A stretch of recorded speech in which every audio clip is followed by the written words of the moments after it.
13 My friends up in the north. 13.1 Thomas Sasha Foman, we all called him Thomas, was probably the first I met and made friends with in the north.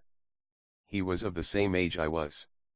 I was a Valentine S8 dragline excavator trainee, loading the dump trucks on a sand quarry. And Sasha worked as a crane operator in the same area. We shared a room in a large house, similar to what we had in the south at mountain tourism campsites for hotels. Thomas proved to be a great guy. He was a normal young boy slightly over 20. He loved to fish, to drink, to listen to good music and chase women. With the women it was quite mutual, they all liked him. He came to the north with his friend Sasha the General. I'll write about him in the next chapter, right after the army. That what I should have done myself. Then I lived in a dorm next door to him. It was fun there. It was always crowded and smoky in his room he shared with Sergei the Viking. In fact, these were 2-bedroom apartments serving for a dormitory in a good 5-story building. In the dorm rooms there usually were 2 beds and a TV set. Sasha and Sergei had Sasha's real tape recorder Astra 4 TV set, which was always 8. It would be nice to write a couple of lines about this Valentine guy. He was my first and last mentor in the north. And an experienced mechanic too. Once he confessed to me that he liked my aunt, who was a very nice woman. But he drank like everyone else there, like a fish that is. And it was sickening to watch him when he was getting real shit-faced. Especially when I saw him pissing in the sink. And we all had washed faces at that sink in mornings when we were setting up to work. Once in his apartment, many of them got apartments from the company back then. A day before the New Year Eve we had a drink with him. I felt so bad next morning that I couldn't think about alcohol for a month. Well, I was so young and holy one. In the 90s all our workers had real hard time. Him too.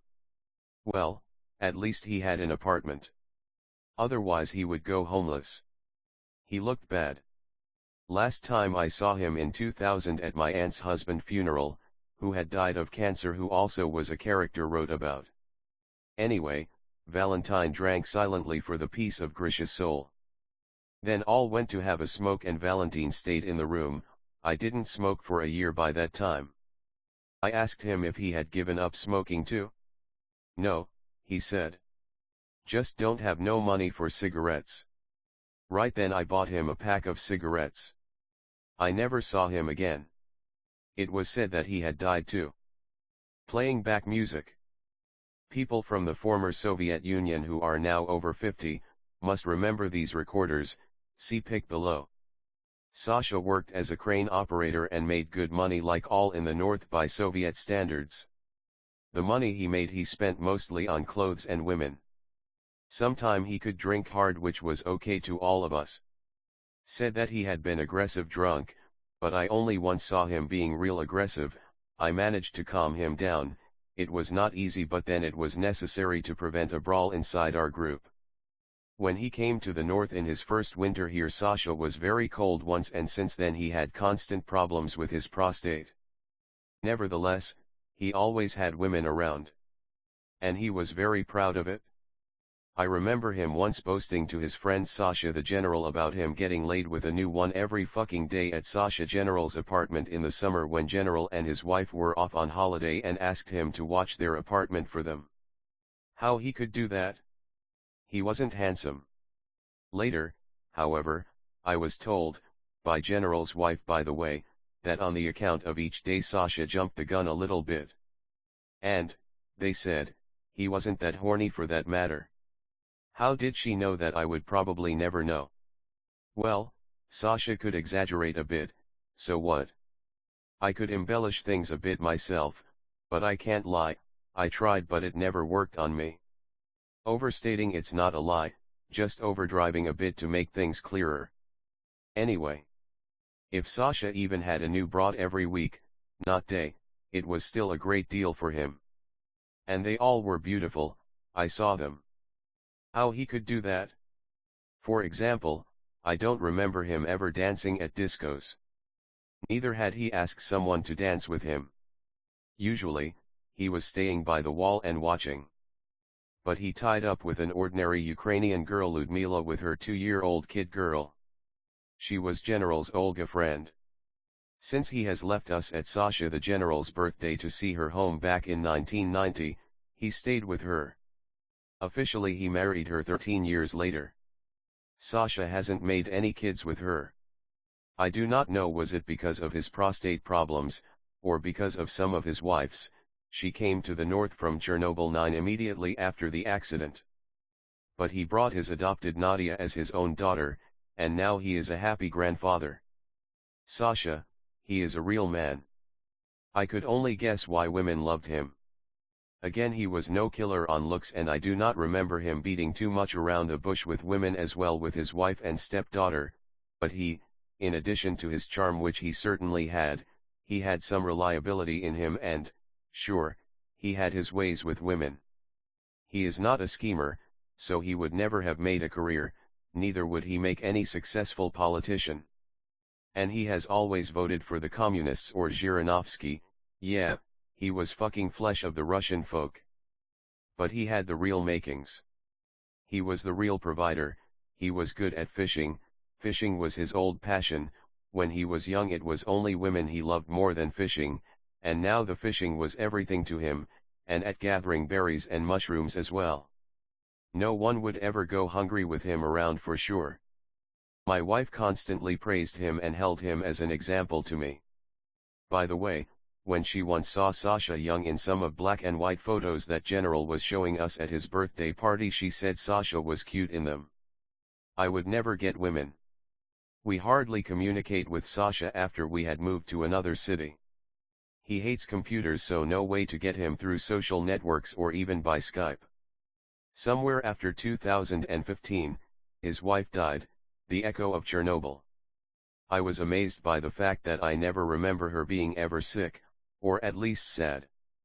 9. I hope my reader is an advanced reader and heard about the accident at the Chernobyl NPP. One of the most popular tape recorder in the USSR 13.2 General. It was a paratroopers DAY-10 in Russia when I decided to write a chapter about Sasha the General, one of my first friends here in the north. So it turned that many Sasha's friends, except for Thomas perhaps, were paratroopers. At his first paratroopers day in Raduzny, Sasha went to a local disco with his blue beret on his head. There he met some young guys, the paratroopers like himself, and made friends with them. Many years later, when my wife and I was on General's birthday party, she saw pictures of young Sasha and his friends. She caught her breath with excitement. They all were so sexy looking to her. I knew that women admired Sasha, that was true, but he also was faithful to his Olga all along.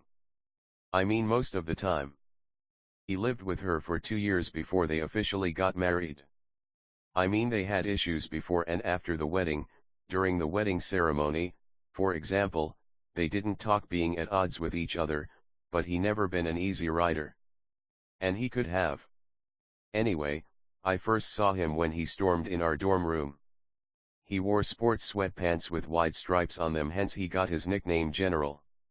Before he stormed out the way he stormed in, he quickly listened on my Japanese tape recorder headphone to Ian Gillan and appreciated his vocal skills.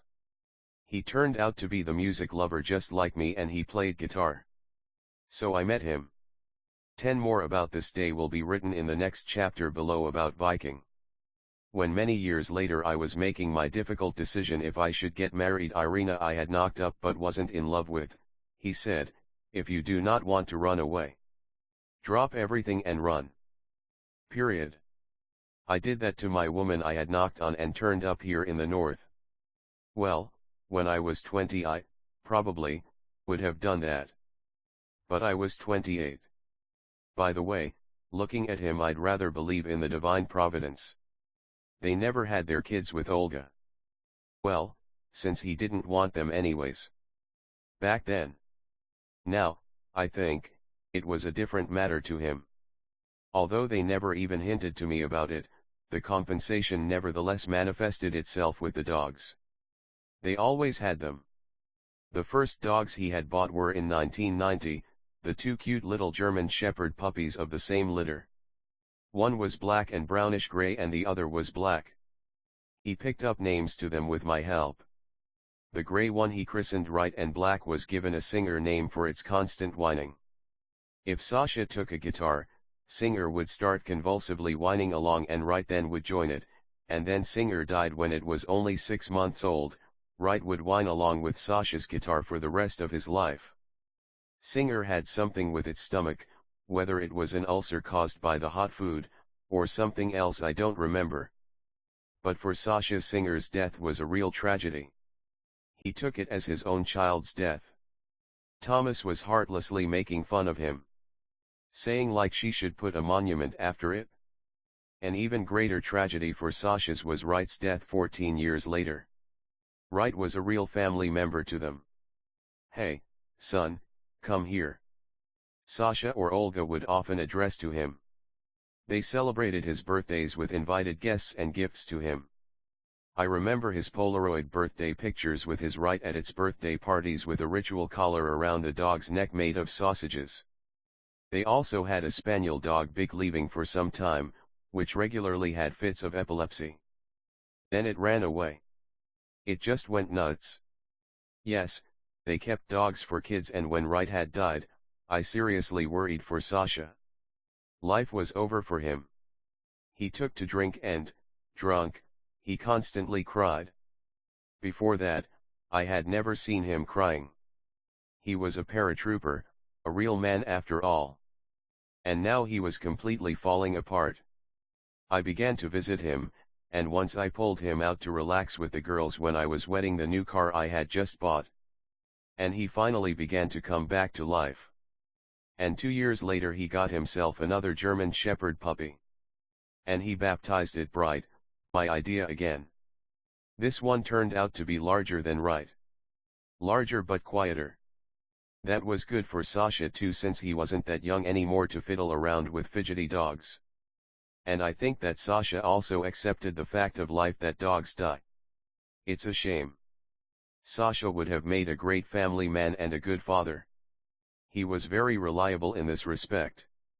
I have always relied on him as a friend. I felt that he wouldn't let you down. And he never did. When I lived in the Raduzny, I knew that I always could come to him, have a drink with, talk to him and share my problems with him. I liked to socialize with him. Sasha in his youth was also a turretless one, and he fought skillfully, but he still was more reasonable than, say, Viking, he is in my next chapter. He wasn't entirely headless, that also spoke in his favor. He, by the way, grew up without a father.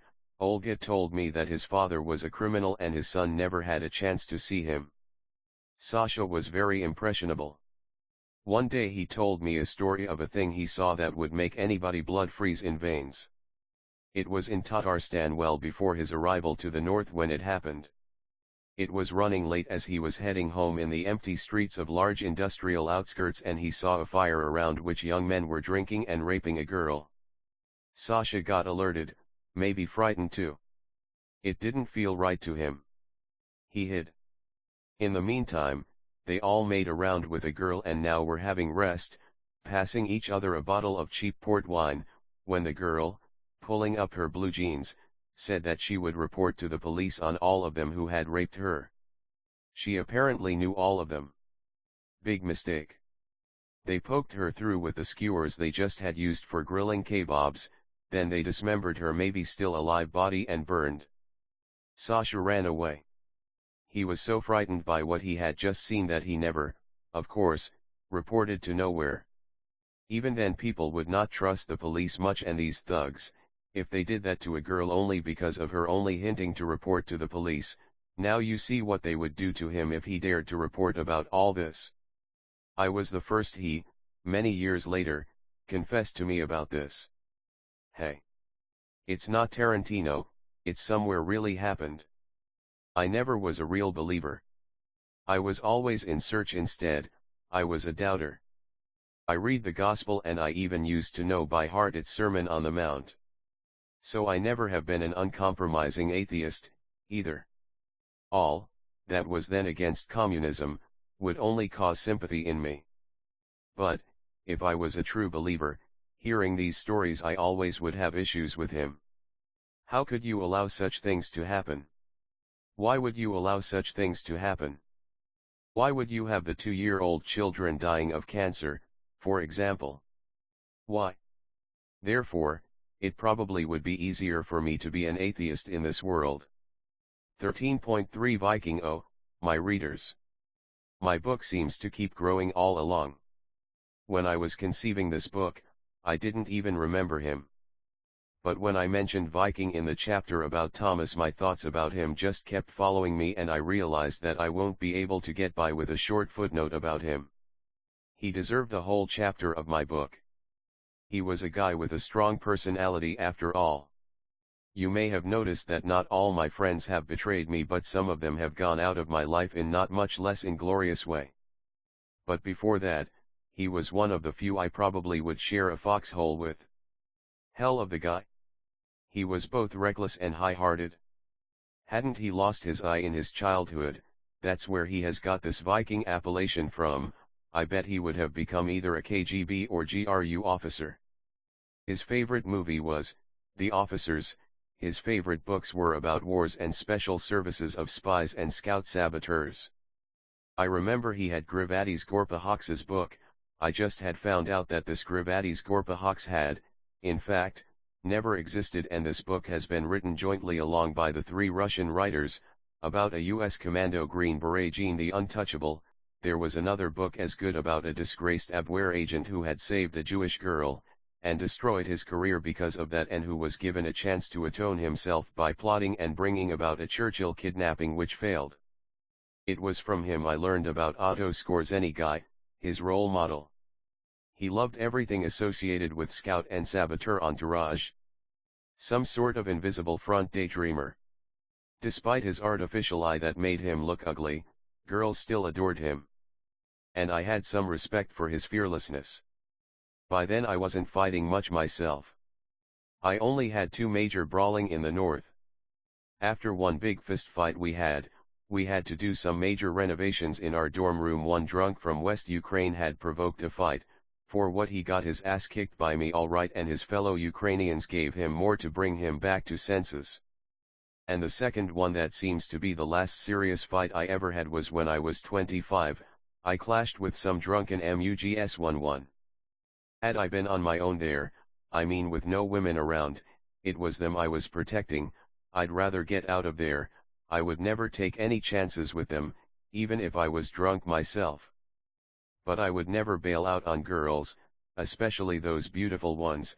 No way could I afford to lose my face. Well, I had to stop the one who started it all. I overplayed my hand a bit.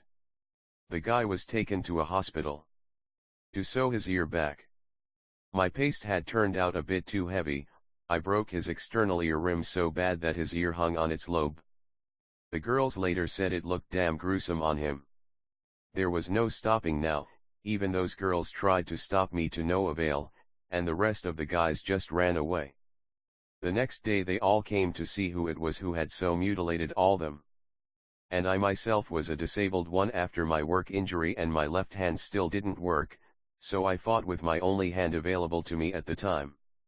Well, after what I had done to the brawler's ear, I was scared myself. My sweet ones were getting dangerously devastating, and I vowed to avoid any fights to the last. Reason with people to the last possible. 11 Damn, another chapter is about to come up. Maybe I should write about this fight separately because I was so good there. Especially this such epic fight of mine was the last one I had. Moments. And you know what? Up to now, it seems to be working. Still, I thought Sergei's fearlessness was well ahead of mine's. He wasn't my friend per se at first. First I saw him with Thomas when they dropped into our place before we all moved into the new dorm building. I remember I was boasting Sasha with my new fashionable album recordings and the cool Iron Maiden and Europe posters I had, and Sasha said that they had better posters. And Viking said nothing, just looked at all this with an ironic smile on his face. I made friends with him later when I was visiting Sasha, who now lived next door to me in our new dorm, to play cards or just to have a smoke with him. Both Viking and Thomas were very good at playing cards, much better than me. Whenever I played with either of them, to my 2 winnings I would consistently have 3 losing. And I could do nothing about that. Point 12 You better count your cards. Didactically would say Thomas. Right? I had a real problem with that. I told you I never been good with math, that's why I never played blackjack, preference, or other gambling games with them. Otherwise, I'd lose my shirt to them. Sergey worked as a carpenter in construction. I have no fucking idea how in the world he managed to pass his medical examination for this job with his one eye. Sure, he knew how to persuade people, but still. When we all had moved into a new dorm, he even made window curtains hangers for his room. Ugly though, but at least it worked, while the other didn't have any kind of that whatsoever. After work he'd go to a sport club in the basement nearby to work out his muscles and punch some balls. Despite this, he still looked like Skinny Minnie, but he fought like hell, bravely and very impressive, I would say. He was feared in town. It's a known phenomenon, guys of his kind easily find each other and form a gang, and soon they would start terrorizing the neighborhood or even a town. That's what happened in Raduzny. These guys found each other fast. It happened at a disco on August 2nd, the Paratroopers' Day. For those who have no clue and never lived in the Soviet Union or Russia, I think I must explain what it all was about. The Paratroopers' Day is a significant day. No marketplaces are open this day. Something real violent and collective unconscious, that slept for a year, is going to wake up this day. This something in part might be imperial, partly proletarian, partly something very titular nationalistic, what was suppressed and being humiliated for the whole year.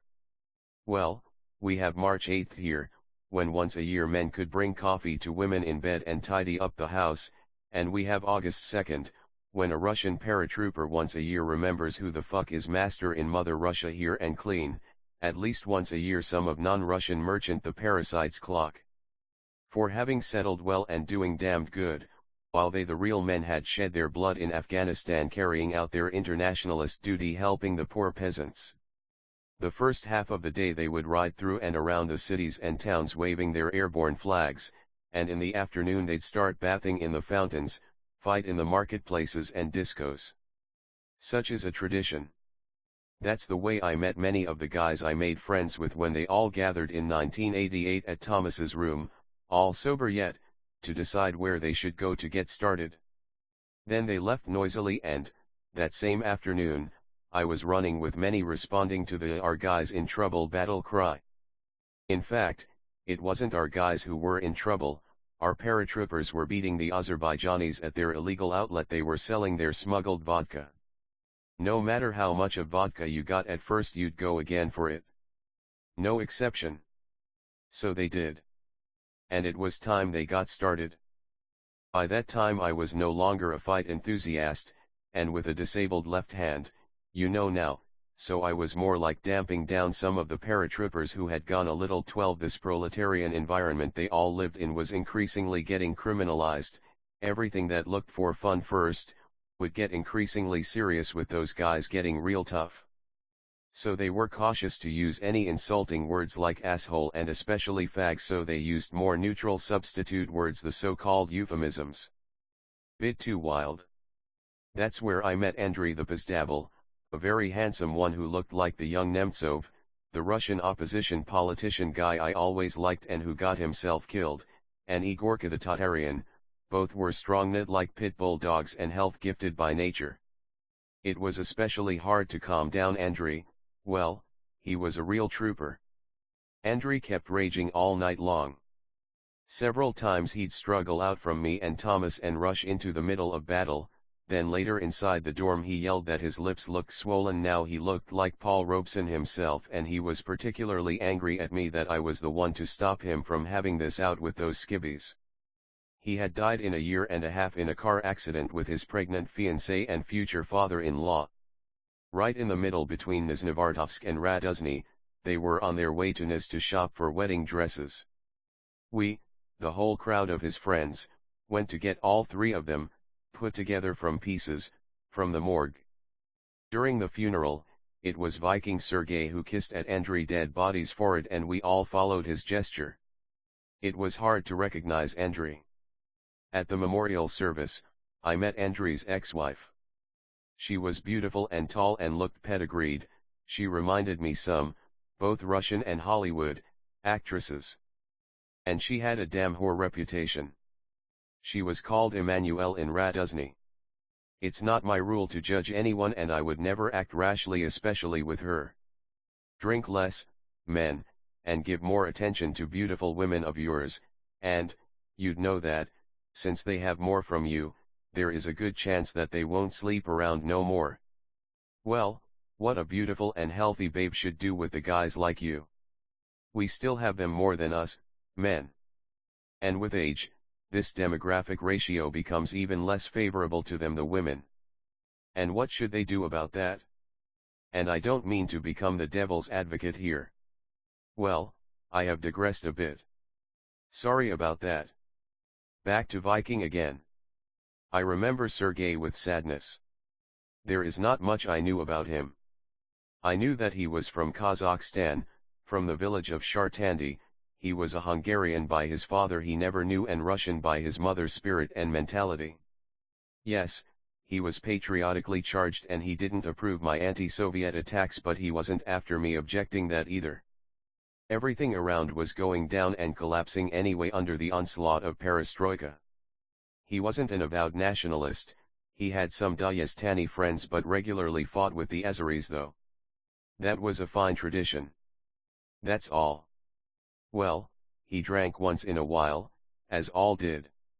We all were young, someone was getting married once in a month or even more often, and we all were looking forward to yet another wedding just to eat properly. On weekends, as all of us, he went to the disco to pick up some beauty. I had noticed that he liked the burning brunettes, non-Russian looking women, a Dagestani style. He even liked a drummer girl of one of the Russian pop group because she looked like one of those beautiful non-Russian girls he liked. Well, he has found his future wife Angela to his liking, a Dagestanian burning one who looked like those Indian Bollywood actresses from posters. Much later when I saw Amy Winehouse, that's whom Sergei would love to once he saw her, that what Angela looked like exactly to me. Angela was a judo wrestler and a champion of town. She was a certified candidate or a master of sports. I saw myself whenever they were horsing around how she was skillfully throwing Sergei using her trained judo tricks. Fighting she could speak. And she was a self-willed one too. And do not forget that she was a Dagestani girl, represented a very peculiar people with very different from Russian mentality and culture, and she had relatives who would never allow her, who had just graduated from a high school, to meet a guy on her own. Especially with a Russian guy. This was true love. And this was mutual. Well, if she was not allowed to see Sergei, she ran away. And her sister had joined her too. And they hid from their families and lived in at Sergei's dorm room. Sergei's room turned into a hilarious farce or something, and Thomas, by the way, did not like it at all. A lot of new and young women showed up, Angela's friends mostly, who'd often stay overnight, literally stockpiled on the sleeping pad. And no sex, I assure. Sasha the general was making fun of that, like, so many women available and no sex. Can you believe it? And I am fucking married. To what Viking retorted like how long had he lived with Olga before she gave him the one. In the meantime, Angela's relatives continued to hunt her and her sister down in town. I even heard that they threatened to kill them both. And they had tracked down our dorm. The police raided our place several times trying to get those girls, but the girls always escaped. Somebody warned them on time. When we gathered at Sergei's to party his birthday, we started with eating and drinking at a long table, and there were about 30 of us including those girls with unknown status, when in the middle of our party Angela's relatives broke into our apartment. There were their mothers and aunts. I haven't seen any men with them there. We literally blocked their way with our bodies, saying that there's no one they were looking for, at the same time accusing them on their illegal invasion of our privacy and for the mistreatment of their kids and women for that matter. They however immediately noticed their daughters' shoes and jackets in the hall and, screaming that they were going to stab them right there for their disgraced honors. Those crazy women broke the hell through all our fucking defense lines and stormed into the room where Angela and her sister were hiding. They ransacked everything upside down in our room. There were no girls in there.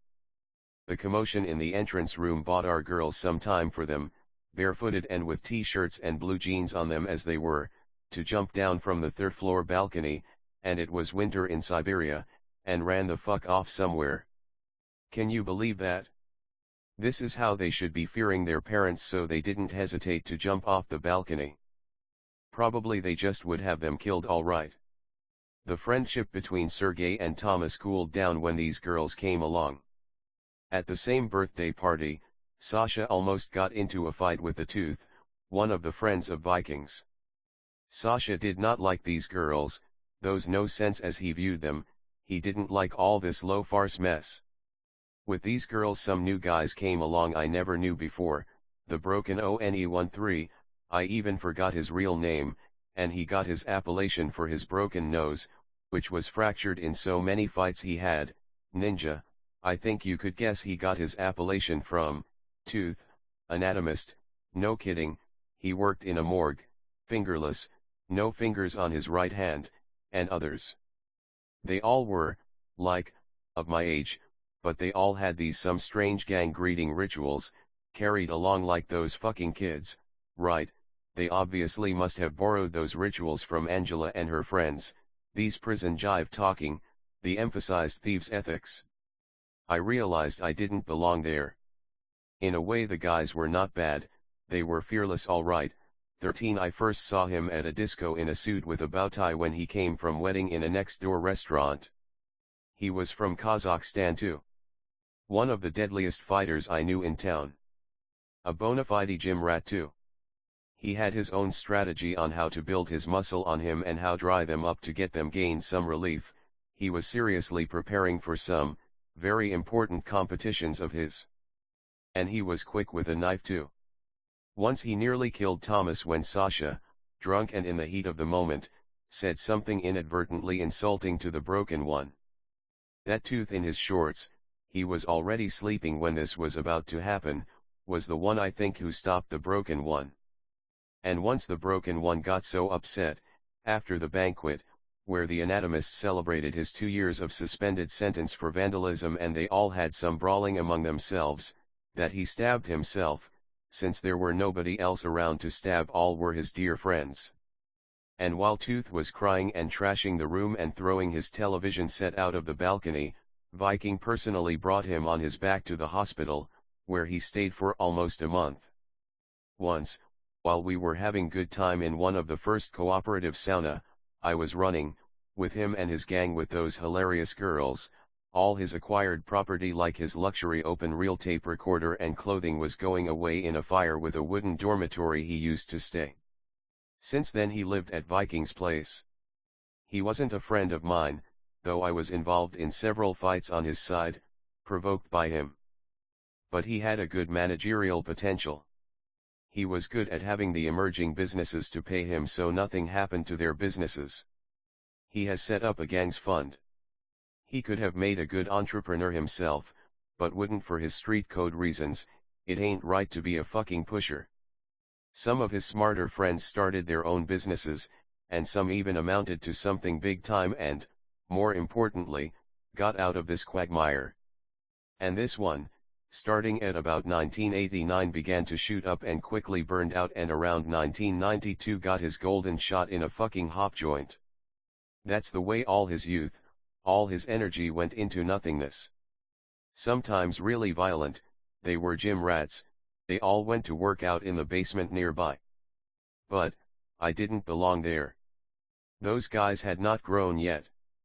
So, Sergei with his gang, Angela, her sister, however, as the more educated and responsible one, was forgiven and accepted by the relatives back home, and her parents quickly married her off, no longer taking any chances with her, and her friends went to his mother's home to Kazakhstan for a wedding, his and Angela's. It was fun traveling to Kazakhstan by train, real fun. They took up 5 units in a coach, they all were slightly drunk, with champagne and vodka they had a lot with them, and stoned all the way along. 3 days on the road went just like 1 hour. Imagine Viking's mother being cornered by so many unexpected guests. There Sergey and Angela got married. Well, unofficially yet. But what the hell? Sergey has become her first and, who knows, probably her only man. True love. And how self-sacrificing it was on Angela's side. And they celebrated that occasion the way it should be. They partied for a couple of days, then stopped by a local club disco on a little railway station. And the gang's girls were really gorgeous. And they were so conspicuous to locals. But it was not enough for them. They had long since learned that with such friends they had there was nothing they couldn't do, and now they were dancing on the DJ stage they were above all. Even in Raduzny these girls, their guys didn't give much shit to music, changed the repertoire of the local discos to their tastes, especially they were ecstatic about the one which was the apotheosis of their bad taste. They all sang along with this stupid, Buonasera, Signorina Buonasera, Signorina Ciao Ciao Buonasera, Buonasera Signorina Buonasera, Signorina Ciao Ciao. Excuse me, I don't feel good. It was always put on whenever these girls came along there. And now, these guys nobody knew here, acted as if they were big shots here. Tension grew. And here we go. The broken one just put some local brick shithouse down. And all hell broke loose. Our guys, the bunch of psychopaths, would end up in real trouble, no escape. After their first charge that caused havoc and confusion and disruption of discos, our guys took the girls and quickly retreated before the locals came back to their senses. Nice teamwork, boys.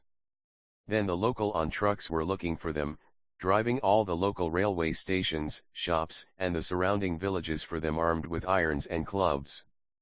They sure were damn strongly tuned. Our guys got away. That's the way Sergey and Angela got married. Angela's relatives resigned and forgave her too. And they had helped her with the work. Later Sergey and Angela got officially married, and a year after that they had a handsome kid. Now they lived separately on their own, and I visited them once in a while to play cards or just have a little schmooze or something. By this time, Sergey discontinued his work. So did many of his friends. The criminal street code rules were getting deep and taking over in their community. It wasn't cool to work by the underworld codes, it was lower than even being a fucking pusher. Game fucking over. They were getting serious about making money by stealing, racketeering, or just ripping off the emerging entrepreneurs. I didn't like seeing this transformation in a man I considered a friend. But I didn't even try to re-educate him. I knew him good enough to figure it was useless. They all adored the Once Upon a Time in America movie. They ran in a lot of video clubs, and once it was shown for a week in the town movie theater and the whole town went to see it. All tickets were sold out. I love this movie too. Not for the true friendship and the bandits' honor saga, although this also was delivered beautifully and was very romantic, it was a good movie too. Real art. It was an iconic movie for our underworld with its model heroes. That niche was later occupied by its Russian counterpart, the patriotic version, like the team, Once Upon a Time in Russia. Life went on, guys kept going to the gym, I often joined them, and regularly I drank with them, but somehow those guys start to take to smoke marijuana a bit too often. In the meantime, our guys got some new clothes.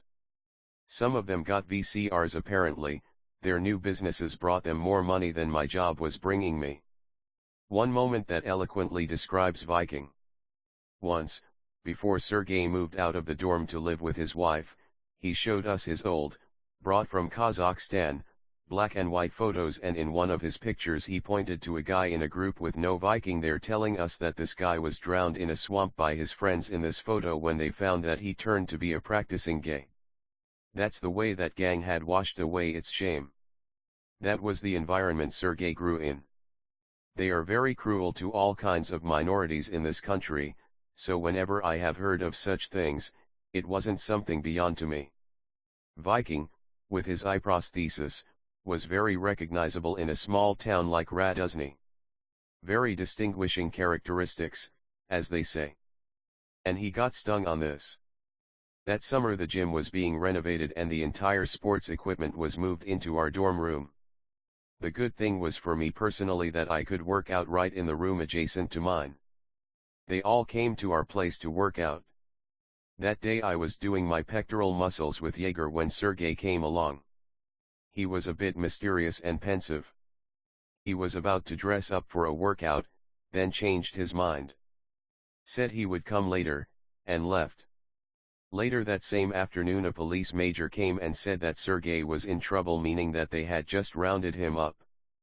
Damn, when I remember the police of that time and what issues we used to have with them, just think how humane they used to be then. They would care to come and notify you.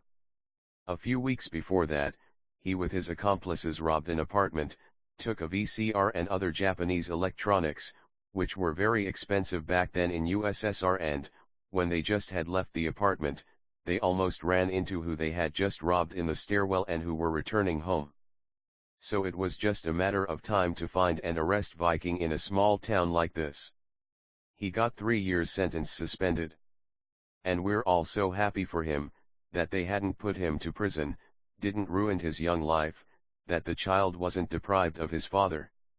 The lawyer, a beautiful woman, did a good job, convincing the judges not to ruin the guy's life since he had no records and he was an only provider to his only son and wife. It happens to everyone. And he sincerely repented. I didn't know Sergey had so many friends. As if the whole town was there at the courthouse. That very afternoon when Viking was released from custody there was a banquet in the best restaurant in town. His friends collected him nice clothes and Sergey was happy. It really felt cool to have good friends. I certainly did not expect Sergey to get serious any time soon. And he never did. Yet another year had passed. Sergey and Jaeger got a PC somewhere. Unlikely that they had bought it somewhere. It was years before the PCs would ever come along there, which sold good, and with the money they made, they took a leave and went to Sochi. They had a good vacation, met some girls, they came back tanned and full of impressions. Dashing 90s were coming along. I'd probably shock the Russians, but I personally love the 90s. Yes, the USSR collapsed, but I had long foreseen that besides the USSR drove bonkers not only the world but drove bonkers itself. I heard that the Soviet Union emigrants were crying when they learned about the gone USSR, but, believe me, no one was crying for it here. But this is not I like the 90s for. Yes, the population was getting impoverished and I was getting down along with it, but I had a hope that we would become a normal country. There was a freedom. Maybe we had too much of it. The country was rapidly turning into one big Chicago of 30s. We had a free TV, once on one of the Central Russian TV channels in the most watchable time when even children didn't sleep yet. The most hardcode Caligula version was aired, so I and my wife weren't even able to wait to its end. Sure, it was a bit too far, but you know what I mean. It was intoxicating and euphoric. But at the same time, the real fascists of the extreme Nazi version were coming along in this country. And in the mid-90s the Russian, still free newspapers, started seriously discussing the possibility of Russia turning into a fascist state. Trending was already taking its direction. And I was seriously worried. To tell the truth, I didn't think it would be that creeping and unobtrusive. It's still not that real, it's a Mussolini-light style that is taking shape here. Getting back to the point. Viking and his friends better had to roll up their sleeves, the real work was about to start for them. There were a lot of emerging hoodlums thirsty to pick feathers of newly arrived entrepreneurs. But I was against it. We even didn't have as many entrepreneurs as we had those ready to rip them off, and Sergey's friends one after another started getting hooked on heavy drugs. Not that I felt pity for them much, good riddance for most of them. Projecting to the middle of the 2010s, those were the quintessence of vigorous Putin's electorate. But they were Sergey's friends, with Thomas no longer around, After his fight with Tooth and the commotion with the broken one when Tooth had actually saved Thomas's life, he just left. I felt that they, sooner or late, would get Sergei hooked into it. And I worked proactively to keep this from happening. I would tell Viking stories about yet another case with an addict having his golden shot. We had more and more of such cases in Raduzny. And in the meantime, the broken one was pretty tight using the needle and melting in front of our eyes. Tooth had just started taking shots too. Jaeger had already tried and apparently liked it. I read somewhere that should one addict appear in a neighborhood, the 5 more will come along around him. To all pyramids it's a pyramid, not any multi-level marketing can even compare with it. Starling, an authoritative bandit, came along, who was squeezing some businessmen, often in favor of the others, the tougher businessmen, but quickly becoming a sub-man. One day I came home and there was a strong smell of acetone in the apartment, so it even hurt my eyes. And Starling, the broken one, and Tooth inside, all mysterious and quiet. Then such a smell began to appear more and more often, and then it never went. To cook the dried poppy cut straw it required acetone, and they boiled it in it. There was a foggy acetone stench in the kitchen. Once, when I was at work, this fucking poisonous fog exploded. Since then the walls and ceiling were black.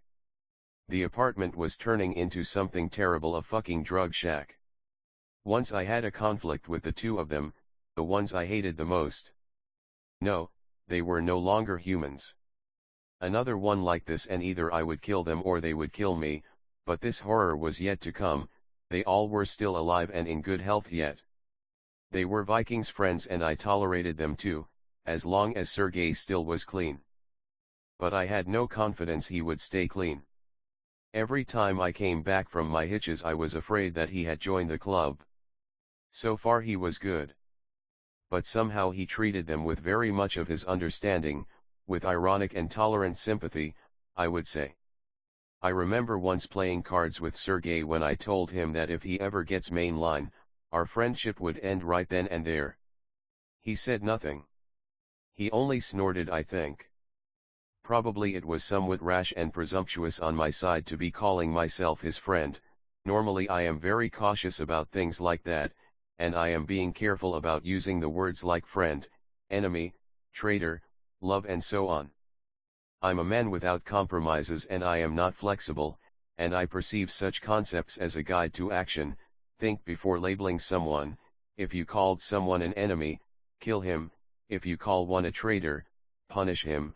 If you love, go with it to the end and be ready to die for a friend of yours. Or don't call one of either of that unless you're ready to handle all this. So probably he knew better when he was snorting. What the fuck I was talking about telling him that? But I wanted to keep him away from what was coming. And I failed. I even remember the day in 1991 when he consciously and almost solemnly, for the first time, participated in the preparation of his first drug injection dose and his first shot. I got the impression that most don't get it right from their very first shots. Same Tooth shared his first shot impression. He didn't like it. All he felt was a wave of heat. He said he kept holding a fan close to his head. He felt so hot. Most likely his diastolic pressure must have surged prohibitively high. It's okay as long you're young and healthy, your heart is still capable to handle it. Even the clean opium destroys the body. But if it's prepared in such a barbaric manner they did with acetone they got it from nearby garages they used to dissolve the paints. Then they used an anhydride agent to neutralize the acetone. All was done approximately, by sight. This poison, a homemade opium mixture with partially neutralized acetone in it, was eating out their bodies right in front of my eyes. The broken one had trouble finding his veins for yet another shot. He had long stopped injecting in his hands since he had no veins there, nor he did find them on his feet. He was having his shots in the thigh, somewhere at his collarbone in front of a mirror. Viking enjoyed his very first one. He had his first rush and got high in full. And he began to change fast from that day on. On his first one I desperately tried to talk him out of it. What the fuck are you doing, Sergei? Don't you see what is happening to the broken one? Do you want to be the same? And he snapped at me. Don't I have my own head there? So stop lecturing me. I just want to try it. That's it. Don't fucking worry for me. I'll handle it. Well, that was fucking it. I just want to try. I thought he was a grown-up guy, not a kid. He had a kid of his own. I realized that Sergey was a goner to me. But I still had a faint hope that Sergey will get serious someday. But Viking, unless he was high, was constantly depressed now. He even had cooled to his wife Angela. When he was high he constantly talked to some girl on the phone, which was stolen and illegally connected to an existing network by our talented craftsman Albert, so we never paid for it. Yes, Sergey tried to jump off from all this shit several times. I was told, I was at work again, that once Sergey did not even open the door to the broken one and his gang, pretending nobody was home, but the gang began to break down the door. When Viking opened up the door, they had a fight. Later I'll stay a bit more on the junkies' relationship. Whenever Viking tried to quit taking drugs he'd take to drink instead and would become dangerous. He would just walk around the town with a knife in his pocket. Fortunately, no one had picked him on then. Then he would go back to shooting up again. I worked 2 weeks on and off and whenever I was back I was scared of the apartment what it was turning to, the toilet was just impossible to go to.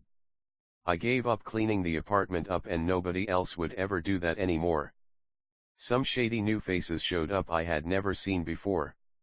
Like some Georgian, who had a lot of lemons delivered to the town and these lemons now were everywhere, and, apparently, the money he had made were well spent on drugs.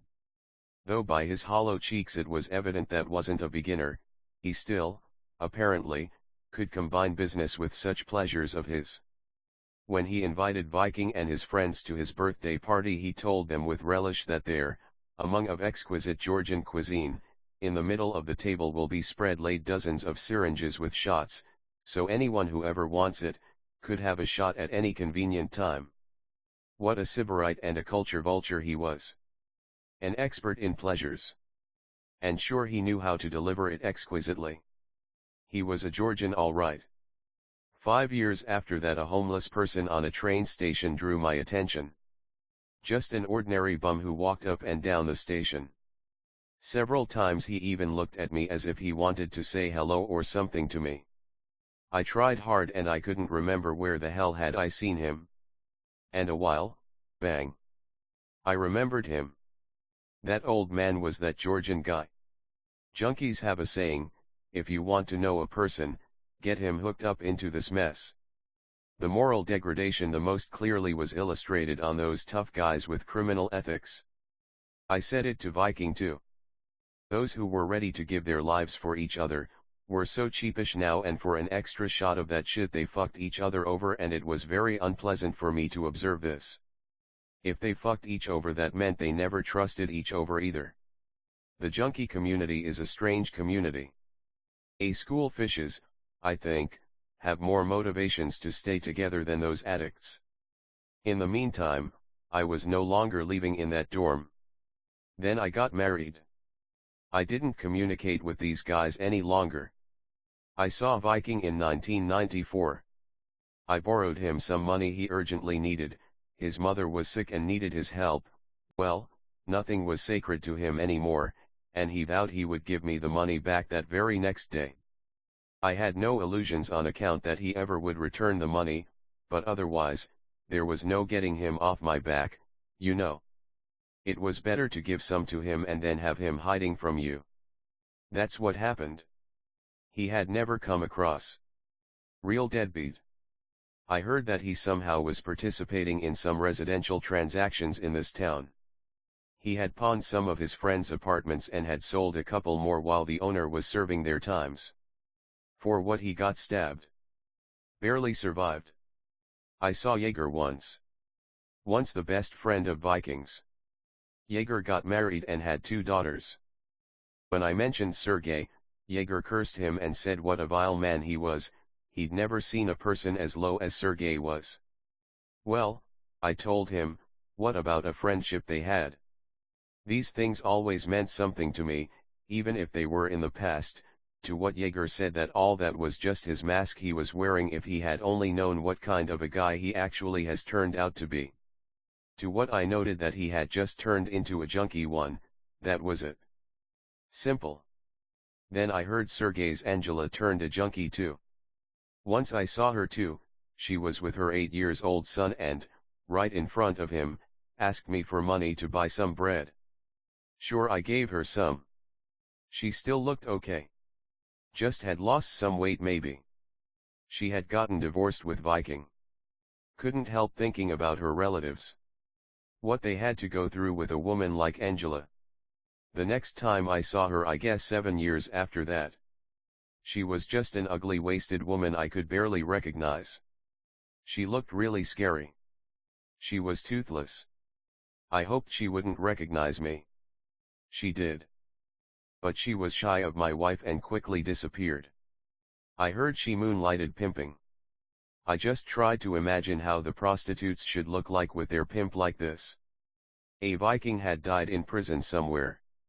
Actually he, the junkie one, had a better chance to survive in prison, even in a terrible one we normally have in Russia than in the free side, and I believe he had lived in prison longer than he would have in the wild.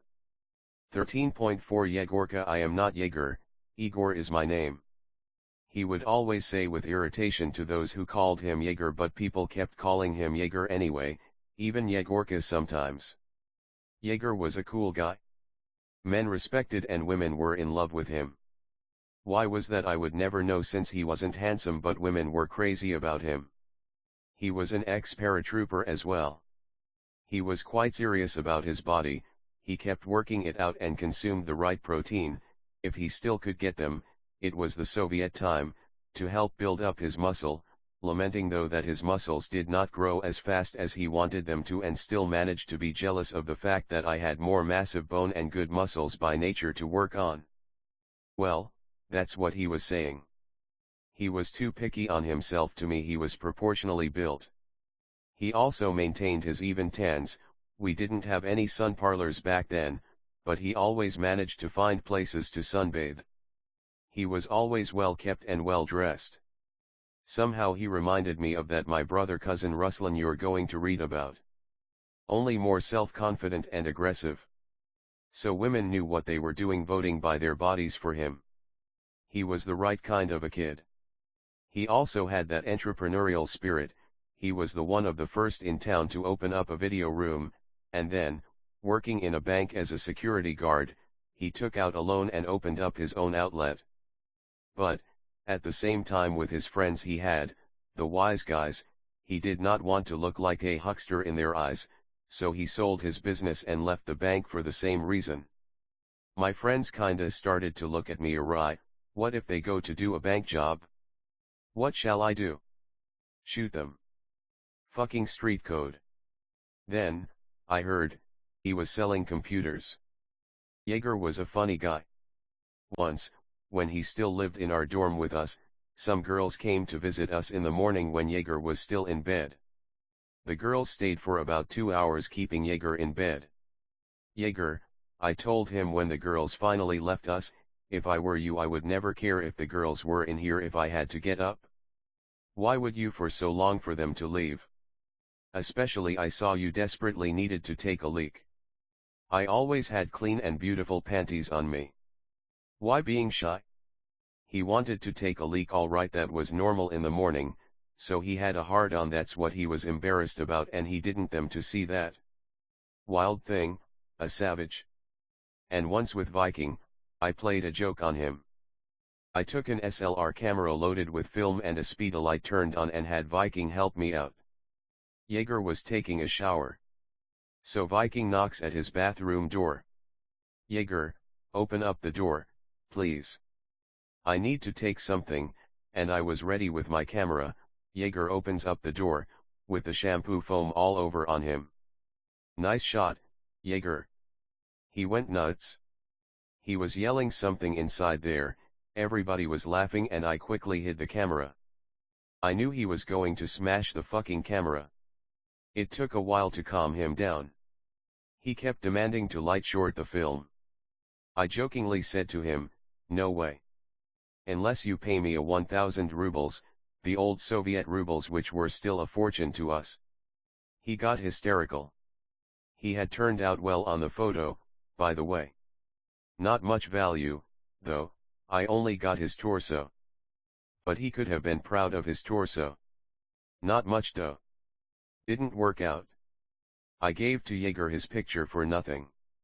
Or yet another case, Thomas, Viking, and I were heading out for something and Viking left his bag in the room where Jaeger and Thomas's ex-girlfriend were already up to something. Viking, again, asked Jaeger through the closed door to give him that bag and Jaeger pushed the bag through the door, like a bonny lass, so that even his hands were not seen. This shy boy made our day.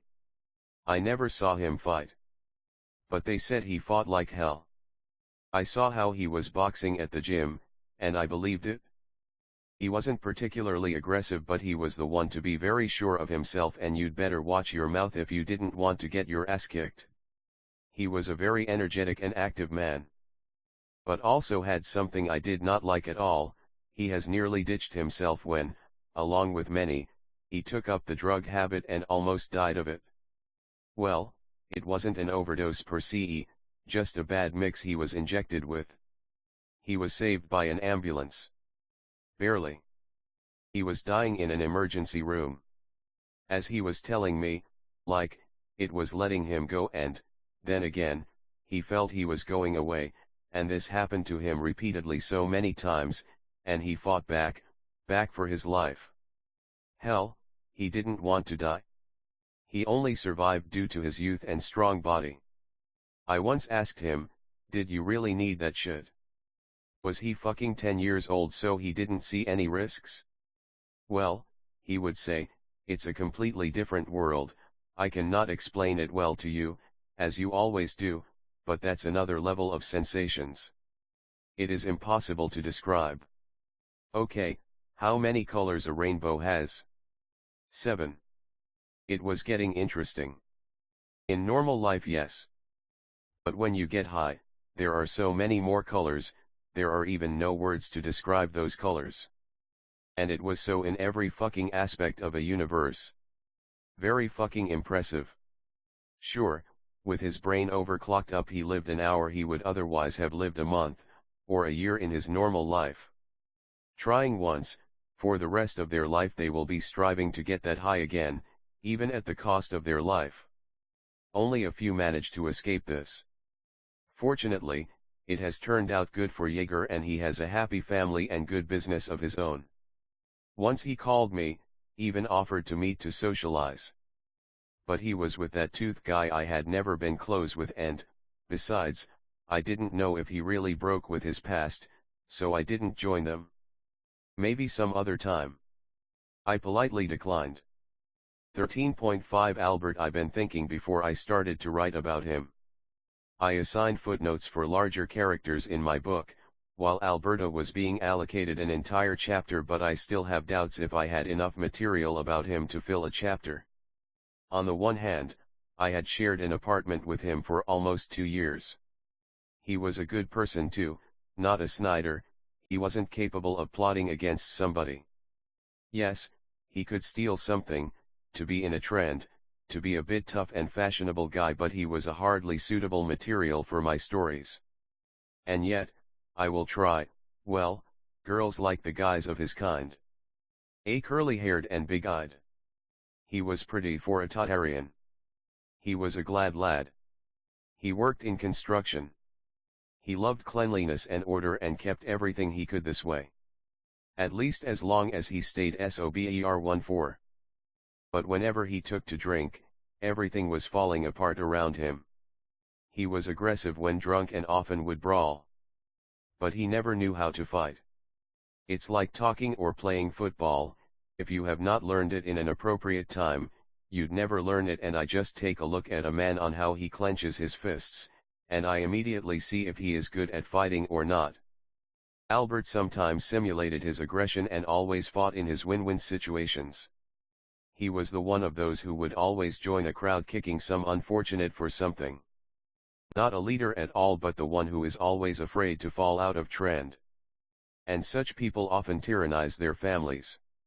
When it became fashionable to be a wise guy, Albert left his work. But he never got any wiser either. Do you see what I mean?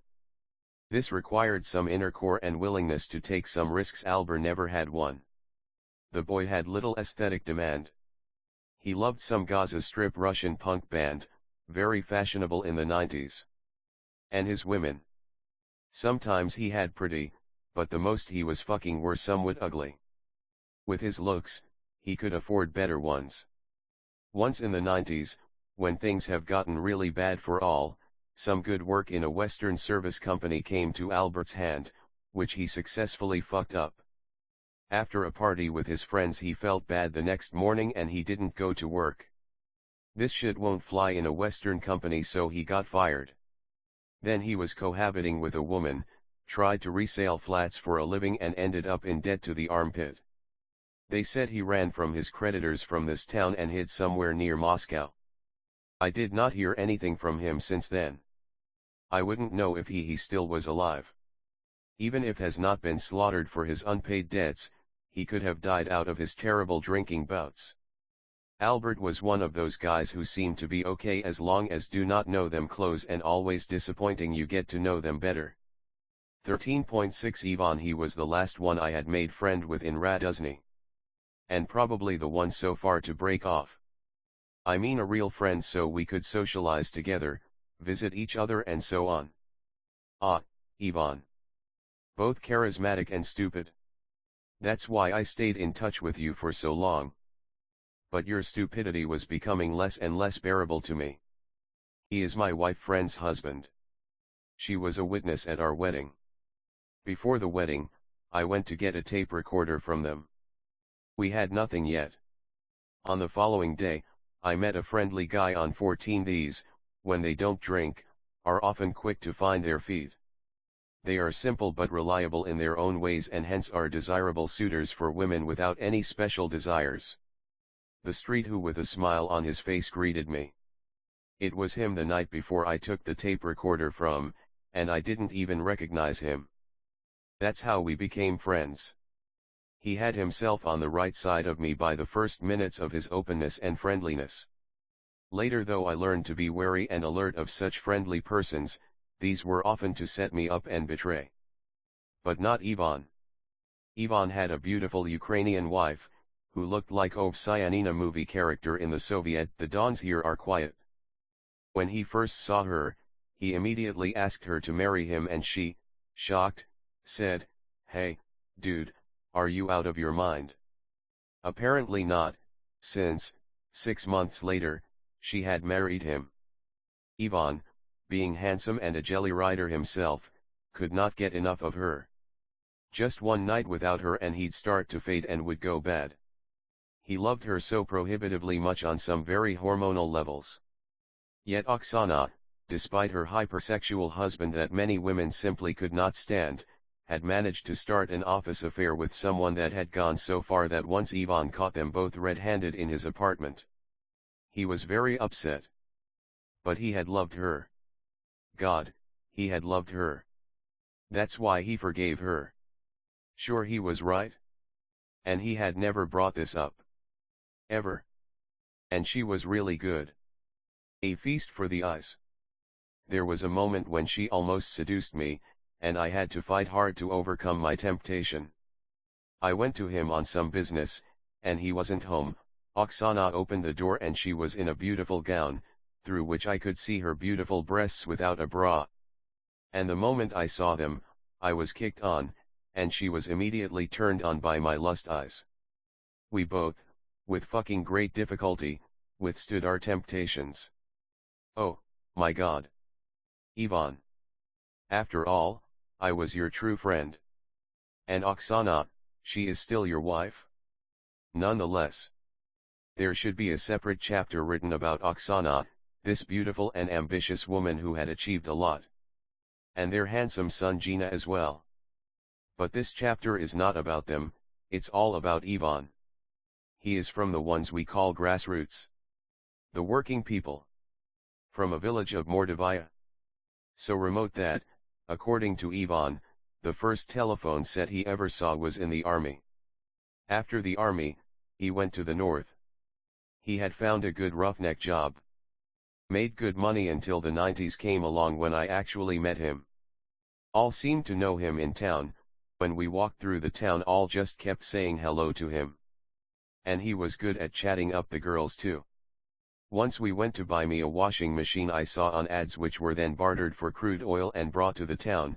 While I was discussing the price with the owner, Ivan was flirting with her roommate bringing up Pushkin's poems. Wow! By the way, there were a lot of large books at Ivan's apartment. Like Karamzin's History of Russia, Bulgakov, and so on. He liked to refer and quote famous people in his conversations. Something, I still could not understand what it was very naive in his judgments. But he was good to socialize, so my wife and I often visited them or vice versa. There was something about him and Oksana. In the army, he served in the border security forces. He was promoted to a sergeant major. A man who before the army hadn't seen a telephone set. Perhaps he had some qualities the authority must have noticed them. Apparently, the same qualities I can only guess about, I still wasn't sure what they were, must have helped him amount to something later. A lot later. And in the north, he quickly got to his feet. But the 90s nearly killed him. He was desperate and angry. He was very angry with Yeltsin and the Gaidar's government, and he did not understand how could I be so happy about all this. And I was happy. As long as the communists are not coming back again. I and my wife bought a one-bedroom apartment not far from Ivan's in 1994, and Ivan and Oksana the year before were given a good two-bedroom one by the state. By 1995 we had a lot of expats in town and our companies needed interpreters, and beginning with this year and, especially the next year, things started turning right for me, and in 1996 we bought a big three-bedroom apartment for $7,000, a fortune at the time. 11 years later we sold it for $80,000, renovated and furnished it, and left Ivan and Oksana behind. Just in 3 years. I had nothing, and now I had everything but a car. But I didn't want the car and the garage, my wife wanted them, not me. I preferred to buy something I dreamed all my life, like some good hi-hi stereo.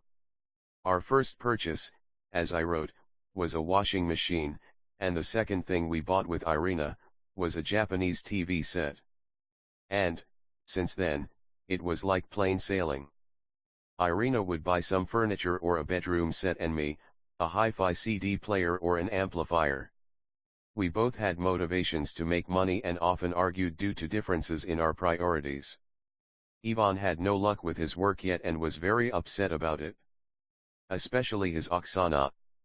I felt, and later Ivan confessed me when we drank with him, that she held up his own friends, more successful businessmen, or even us, as an example to him, like, look who Radek was when we first met them and look at him now.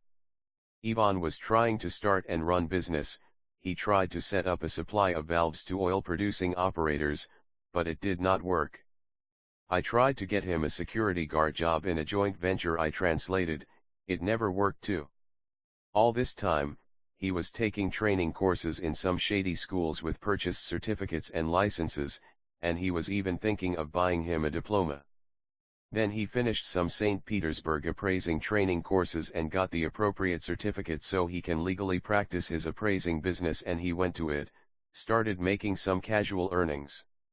He also worked as an oil-producing operator security guard. I hope that he had learned something in St. Petersburg. Because I noticed that he obviously was allergic to numbers and he avoided them whenever it was possible.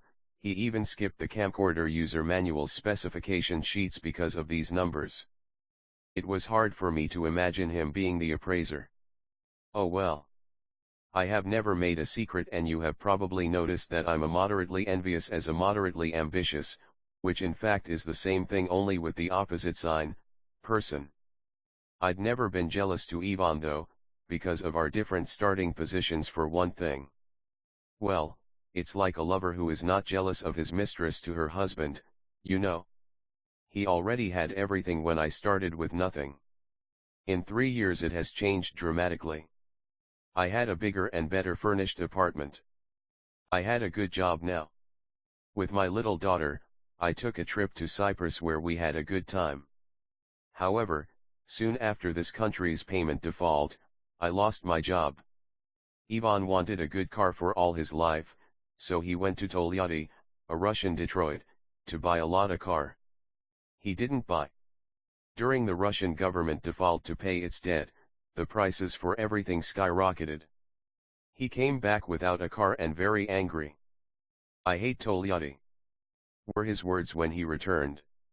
He bought a car anyway.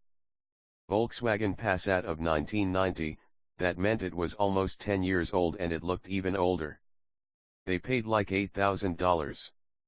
They bought it from some Dagestani family and he was very happy about it. I was indifferent to the cars, but even I, not being a car expert, saw that the car he had was driven into the ground. The engine was not running stable, the lambda sensor needs to be replaced, not only that, a tape recorder, that's what I knew well, installed in the car was of some illegal Chinese no-name manufacturers which sounded disgustingly bad and, clearly, one channel was fed to all wheezing speakers so there was no stereo, not even close, and its front panel spectrum analyzer indicator simultaneously displayed all its frequency ranges just like one bass frequency range.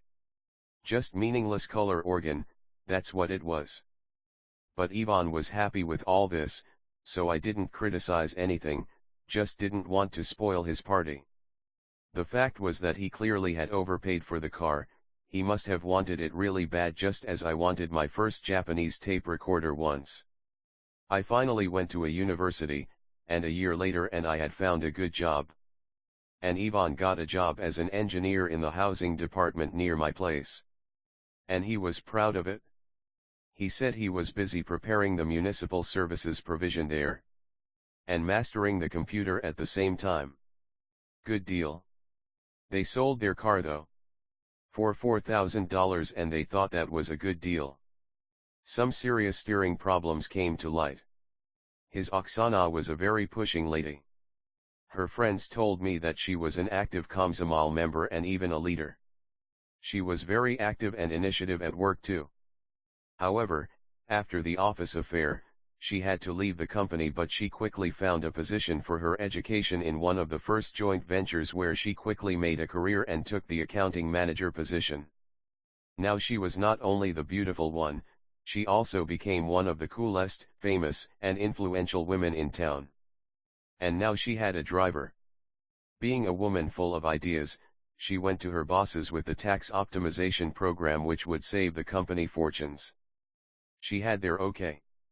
I had noticed that all more or less ambitious persons sought to move to Moscow. I had a good chance for that myself back in 199,015.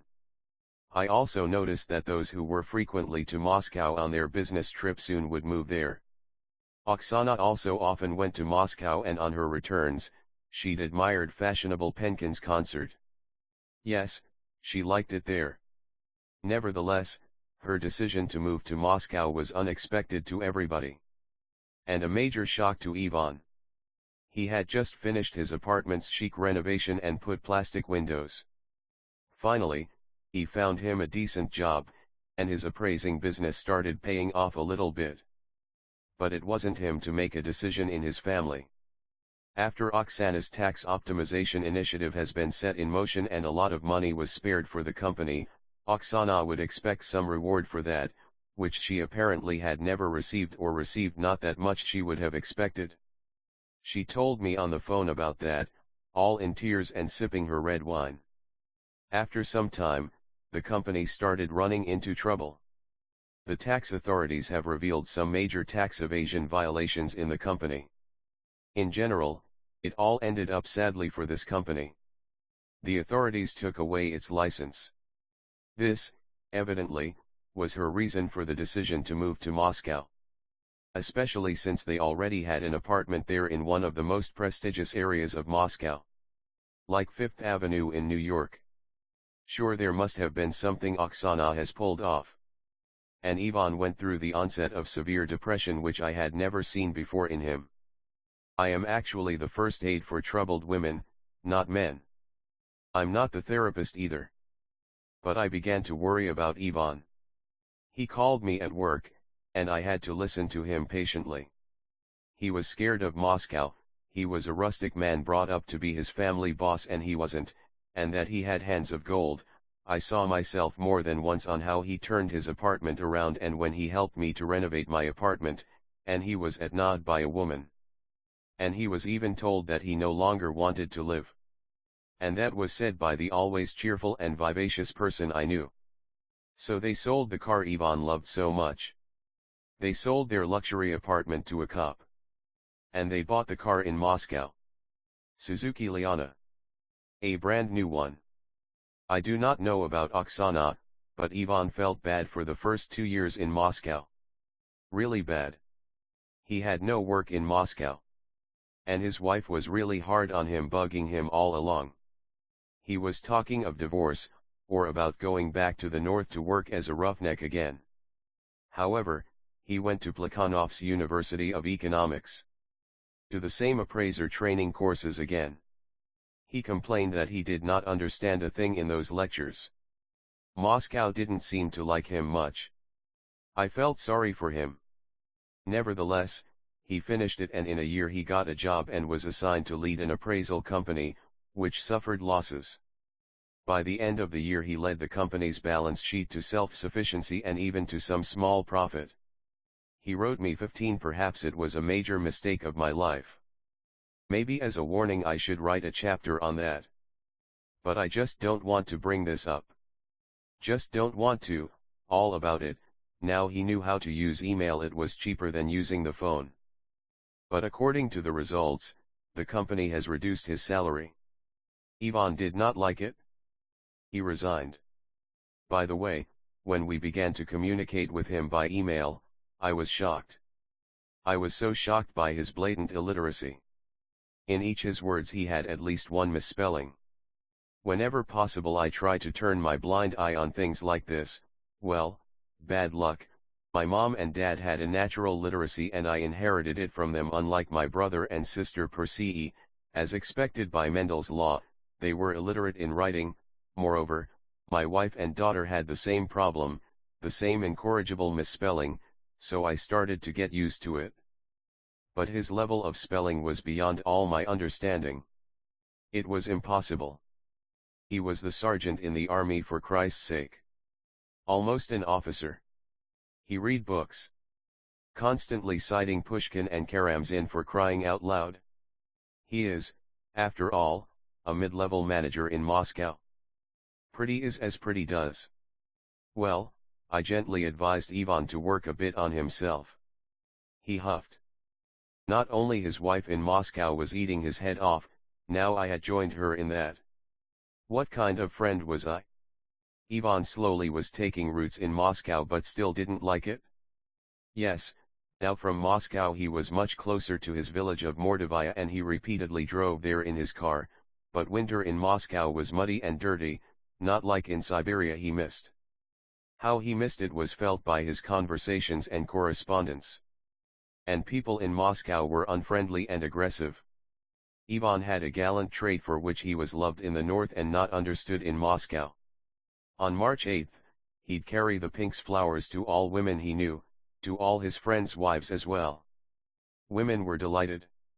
Once in the morning on March 8, which is also my daughter's birthday, by the way, somebody rang at our door's bell. And I was busy with, well, you understand. Right?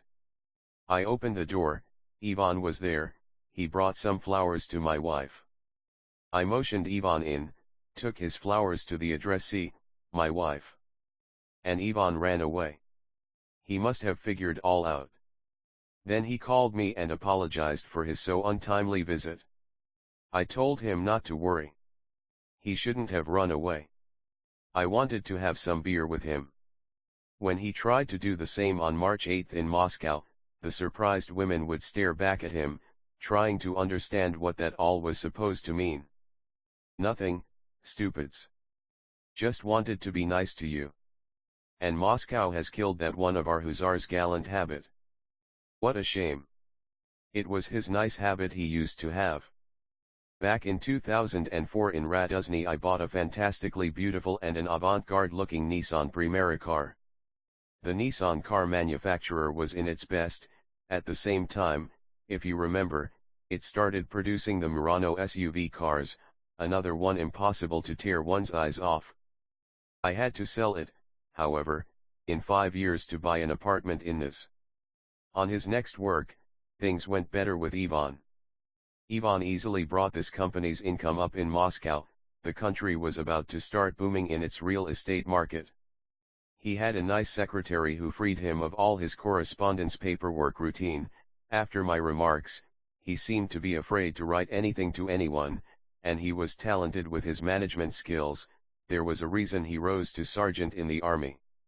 And his salary had caught up with mine and there was no stopping for him now. And he was bolting up together with someone to open up his own appraisal company. In one of Oksana's phone calls she for the first time appeared to talk high about her Ivan. It sure wasn't her admiration yet, but obviously her satisfaction. The trend was being changed. At the same time, Moscow was disappointing Oksana in the sense that Moscow was ignoring Oksana. In Raduzny she was prominent and influential. In Moscow, she was just one of the many, yet younger and more beautiful ones, and with language skills. In companies where she worked her ebullient initiatives were either ignored or angrily rejected. She would leave the company, take another job and start all over again.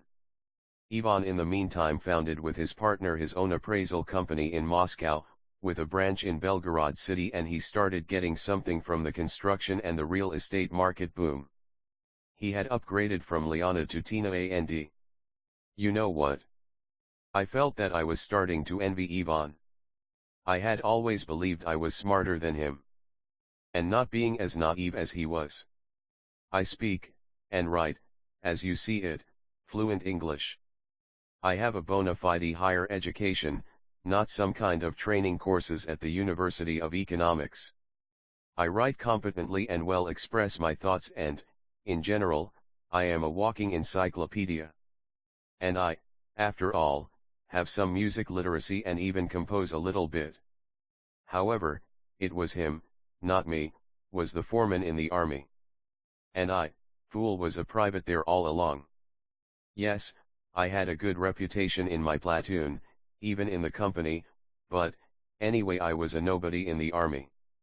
It was him, not me, who married a beautiful and intelligent woman. Ivan, however, would love to have more children, but it wasn't up to him, but oh well. Even the apartment in Raduzny they didn't buy as we did but were given free to them by the state. And they very successfully moved to Moscow and generally got settled there not so bad. Now he had his own business that even his wife admired him and she was now in some subordinate position to him. Finally, though with reservations, he had become his family boss now, what was really important for a man who grew up in a village. Neither them in Moscow, nor us in Niz, had any new friends of ours. That probably was our ages to be attributed to. Ivan is a good man but still was too naive. Even before Putin, when such odious figures like Primakov and Luzhkov 16 moved up into the Russian political arena, the Putin's background looked quite respectable when compared to theirs. Ivan wholeheartedly supported these politicians and we almost had a fight with him because of this. That was for the first time I wondered, was the one person, one vote democracy really that good if guys like Ivan are voting? Now I am, by the way, a big skeptic of such democracy. Democracy, except age limitation, must still have some property or minimum income requirements, so his or her voice was more responsible, like the shareholder's voice or something. Then I was horrified a bit with Ivan many years later, in 2007 when Russia won the Sochi Olympic Games bid. It was okay with me. All were happy, even I to some degree. But when Ivan was convulsing in his letters on how Putin was the great genius, and that he gave us a good life and blah, blah, blah, I was really scared.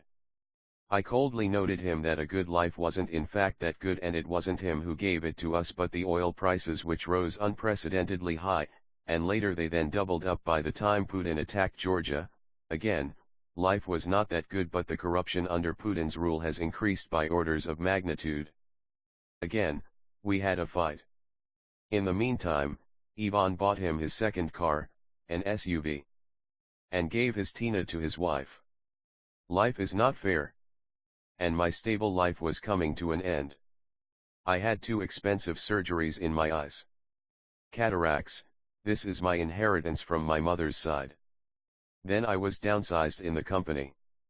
Department in which I worked was disbanded. I had to go back to translating again, and the demand for translators was no longer stable and constantly decreasing due to global technological change. I've been 3 times to Ivan's place in Moscow. Twice, when I was on my business trip, and once with my family on vacation. Well, they lived on Ryblovsko-Uspensky Highway all right. The apartment was nice too. Nice, but not much better than mine in Nice. While 5 times more expensive. Ivan never told me much on his work, but I had an impression that after his peaks in 2008 his business didn't grow much, and he even had to go through some sort of optimization. They had to sell their Belgorod affiliate branch. Later they sold their Tina too. They were doing not bad, of course, but neither had I noticed any special prosperity with them. I mean, after my visits to Moscow I no longer envied Ivan. They could have done better in Moscow. And in conversations we had, especially on Oksana's side, I felt some disappointment in the air. 16 You can Google them if interested. I was done with them years ago, and I had another 2 very expensive eye surgeries, retinal detachment. I was paying off for my riotous youth. I kept in touch with him until mid-20. Then, after another conversation with about politics, I decided to end any relationship with him. Enough is enough. He was really stupid. I told him that if such a semi-gangster country as ours is a breeding ground for all such bad things as corruption, excessive aggression, and inadequacy behavior with its neighbors, the country that threatens the very existence of the world with nuclear annihilation, then let it fall into several independent countries. It will be better this way. To which he replied that I didn't love my homeland and that the Americans were to blame for everything. Old song. I told him that thanks to Putin and his policy, this country had no future. He kept checking stock prices to successfully invest in something. What a stupid kind of a person he must be if he was unable to understand that investing in this economy was the same as he simply would throwing his money away. It was not my business, it was his money he was risking with, but I felt that I didn't want to have anything with such a short-sighted person he was. I notified him of that and removed him from all my contacts.